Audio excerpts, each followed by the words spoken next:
Maduro's win, the Hindu editorial on Venezuela legislative election, the Hindu. The sweeping victory Nicolas Maduro and his allies secured in Sunday's legislative elections in Venezuela has allowed the oil-rich country's president to tighten his grip on power. The outgoing National Assembly, in which the opposition has a majority, has remained outside his influence. Last year, the Assembly Speaker, Juan Guaido, declared himself acting president after the opposition refused to recognize Mr. Maduro's 2018 re-election.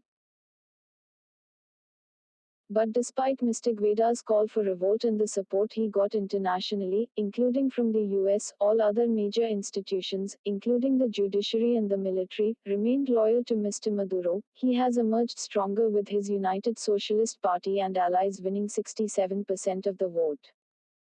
But the results are unlikely to resolve the political crisis. The Guaido-led main right-wing opposition bloc had boycotted the election.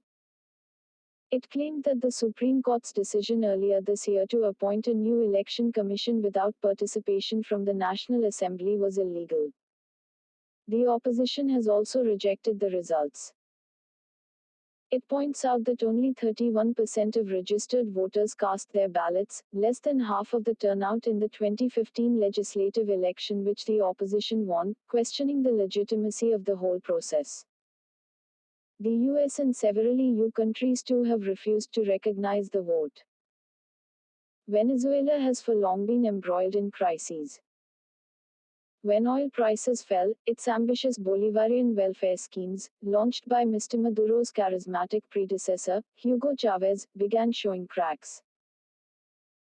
Coupled with American sanctions, the economic crisis led to food, fuel and medicine shortages, triggering protests and forcing at least 4.5 million to flee. The 2015 legislative election was an early warning to the ruling socialists. But they failed to fix the economy. To override the opposition from the assembly, Mr. Maduro convened a constituent assembly, which even passed laws. The opposition, on the other side, could have used its mandate to mobilize the people and build a bigger movement.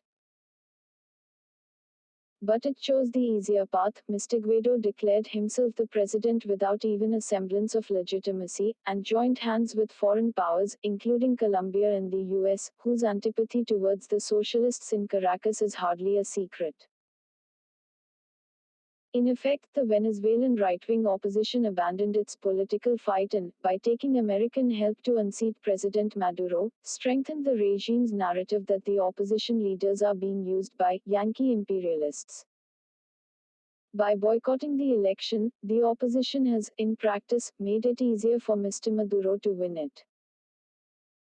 If the opposition wants to challenge the government effectively, it should build a political movement at home, tapping the grievances of the public, not on the support that may or may not come from abroad.